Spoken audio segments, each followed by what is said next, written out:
What's good, y'all? Flash Speaks back for another video. LL Cool J was just recently on Shannon Sharpe's podcast, the Shay podcast.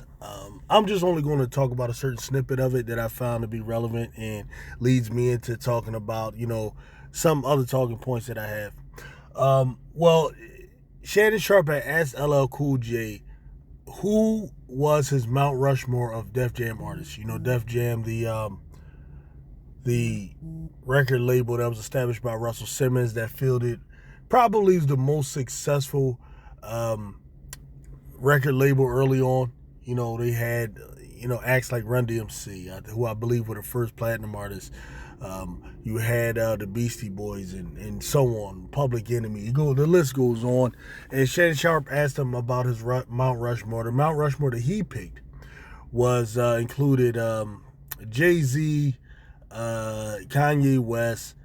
I believe he actually had Nas on there and DMX. Now, Nas surprised me because I did not know Nas. I remember Nas from being Columbia. I had no idea he was Def Jam. Maybe at some point he signed on there. And LL Cool J didn't have any of those on his Mount Rushmore, right? And I thought his answer was interesting. And I was reading some of the comment section about people saying he's, because what happens is with guys like LL, man, who you talking about is a serious legend. You talking about been rapping since 84, 85 in the game, right? You want to talk about, people talk about, Nas's longevity. People talk about Jay-Z's longevity and Snoop's longevity and people like that. And the reality is their longevity is not touching LL's, right? Not touching it. So LL gives his answer. I'm on a chime in. Cool J, you got to have the Public Enemy, you got to have the Beastie Boys, and you got to probably do Slick Rick because now these comments are going to be nuts because I don't know what the comments going to be. I hadn't read the comments yet. You know exactly what the comments going to be. This shit's so teed up. They're going to be wearing me out. This shit's going to be crazy. This shit's going to be nuts. He's capping. He's hating. It's like LL's yo. That's a fact. That's a fact because this is the time we're living in now. Social media, everybody can just offer their opinion. Everyone can have a voice. And this is something that goes on in every single science or every single field of endeavor, right? In music, this is obviously what he's talking about. In sports, right? You have people getting on Dr. J because Dr. J doesn't have LeBron James and Michael Jordan, in his top 5. Because guys like Isaiah Thomas may say things that are unpopular and so on. And I'm going to give a whole separate talk one day on Dr. J not having Michael Jordan and guys like that in his top 5. And it's really for a simple reason. Guys like that who were forerunners, who were pioneers, they're looking at guys who come after them as like guys that they gave birth to. Right, so when they look at who their tops is, they're typically going to name people who came before them. Right now, LL, he kind of did a little something different there, where he kind of named himself, but I kind of understand it because he was there as probably the first or one of the first artists that Def Jam actually signed, and that's his reasoning. He's one of the main people that built it. So that's why he's on the Mount Rushmore. And if you think about the whole concept of a Mount Rushmore, there's 4 presidents on the Mount Rushmore. And just think about the presidents that are there. George Washington. Is it Adams and Jefferson, I believe? And then you have Lincoln. Right? You don't have Ronald Reagan on there, even though Ronald Reagan is so popular. You don't have JFK on there. You don't have Barack Obama on there. These presidents that people like so much. Franklin Delano Roosevelt. You have the pioneers. But anyway, LL mentions himself, Public Enemy. I actually agree with it. Now the Beastie Boys, I'm not so sure. I get it, but I probably would have put Run DMC instead of the Beastie Boys, personally, because I know the Beastie Boys went wild and they were big. Run DMC, I just think, were more specific hip hop. You're talking about their collaboration with Aerosmith and Walk This Way. That was like groundbreaking in the way Run DMC would use rock and roll beats. That was big back then, man. For King of Rock, you know, and songs like that. King of Rock was crazy. LL Cool J is the first rapper to make it cool to do, you know, the love songs with I Need Love. He's the forebearer of that. He mentioned Slick Rick. Slick Rick, you talking about the father of storytelling rap. The father of it. Public Enemy #1. I was so entirely disgusted when they came out recently with the top rap groups of all time, and Public Enemy was not #1. I'm dead serious. People talk about, you know, NWA being the greatest rap group of all time. People talk about Wu-Tang Clan being the greatest rap group of all time. Listen, no, the greatest rap group of all time, Public Enemy. And I'm going to tell you why. Public Enemy, what they were able to do was take a message that inspires, that uplifts, that's putting black people onto the game of what's going on out here, that's giving you game, teaching, you know, that $1 million worth of game that Gilly does now. Like, Public Enemy was doing that back then. They were talking about the Illuminati. They were talking about all types of things, man, that people were not talking about back then. The government. And they made those songs bangers. Most of the time, artists are not able to do that. To me, that is the most amazing thing to do.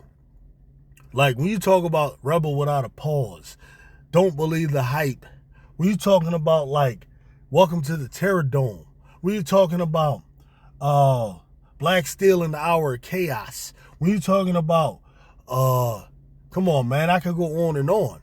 Public Enemy, if you really sit down and think about it, listen to their catalog, Can't Trust It. That is the best, that is the greatest rap group of all time. Like, I know people picked Outkast, and I guess for people it's about, you know, what makes you dance somewhere. You know, Public Enemy, like, songs like Don't Believe the Hype were just putting you on to the media and all of that type of stuff. That was being played in clubs, bro, back then. Like in 87, 88. That was being played in clubs. Do you understand how hard that is? Right? Like, most people know them for Fight the Power, which was a banger, but Fight the Power was more their commercial side. You know, Public Enemy, I agree with that. Like, they're the forerunner for all those types of groups. Even back then, Ice Cube, that's the group he signed with. That's the people he signed with when he first went solo from NWA back then. Now, let me let them talk. You know, I tell you what I'm doing. I'm gonna give you a chance to redeem yourself. The king of cap. I'm gonna give you a chance The to cap redeem yourself. king. Yeah, they go. Oh my God. I can read it now. Let me get some water and shit as I prepare for this bullshit. Hold up. Let me just prepare myself for this bullshit. Let's go ahead and toast it. I like that list. Now we toasting water. That's his list now. I ain't got nothing to do with that. Listen, he crazy. Now, I don't have a snippet where Shannon gave his 4, but his 4, I understand, is probably the 4 a lot of people would give, but I don't put them, you know, Jay, he's many people's GOAT. You know, he's the greatest rapper of all time. He's not mine. He's top 5 for me. Top 5 for me because you have to consider, you know, his impact. You have to look at the amount of records he sold. You have to look at how, you know, great he was actually on the mic. You have to look at the fact that Jay never writes anything down. Like, it's all top, you know, not necessarily top of the head, but he keeps it just up in his head without using paper. I respect all of that type of stuff. You know, as a dude that used to write some rhymes back in the day myself, I respect all that type of stuff about Jay. Longevity, all of that type of stuff, man. Put it together. He pretty much all his albums, except for maybe the last ones like 444 and so on, were probably classics. I don't deny any of that. But Mount Rushmore to me is reserved for those who built something, who established it, who are forebearers. You know, no doubt Jay's impact. Kanye West, absolutely not. Absolutely not. Even though he was very creative, he sold a lot. You know, Kanye, I don't deny his impact either. I don't deny his skills. But Mount Rushmore, that's crazy. DMX was crazy when he first came out. One of my favorites. Bro, DMX, when he came out, he hit the industry like a tidal wave.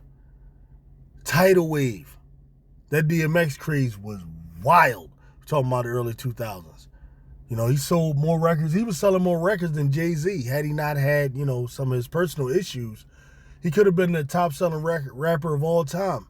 DMX, when I hit the gym, I'm still, you know, hitting the gym to X gonna give it to you. That's what's being played. Get at me, dog. That's what's getting played. No doubt about it. Stop being greedy. That's what's getting played for me. DMX, one of my all-time favorites on that tip. But I see why he wouldn't be on LL's Mount Rushmore. LL is like not looking up to people who came after him. That's just not how that works. So whether you agree or not, you got to respect that. That's LL Cool J. That's LL. Now Nas for me is simply the greatest to ever do it. For me. There's always the debate between him and Jay-Z.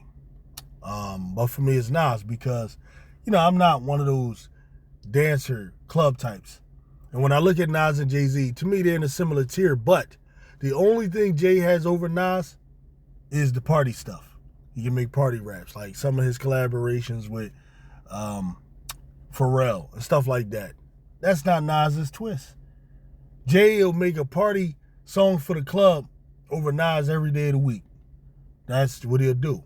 But I'm not a party guy, never was.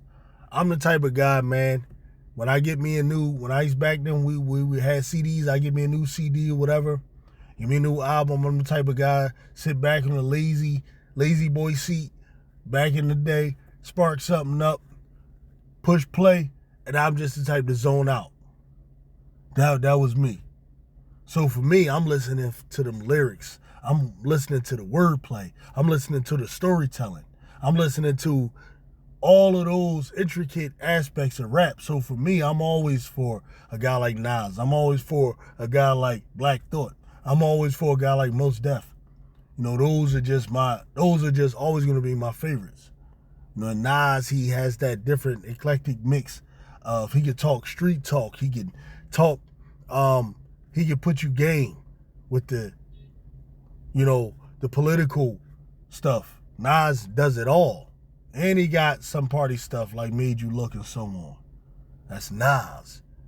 But I understand why LL would say that he's not on his Mount Rushmore. You know what I mean? So, gotta respect L, man. He's one of the originals, man. You know, he's not going to put guys that came after him, really, over those forebears, man. You know? And I like that. You gotta keep the names of the OGs alive, in my opinion, man. So I respect what L said. Let me know what y'all think. Peace out.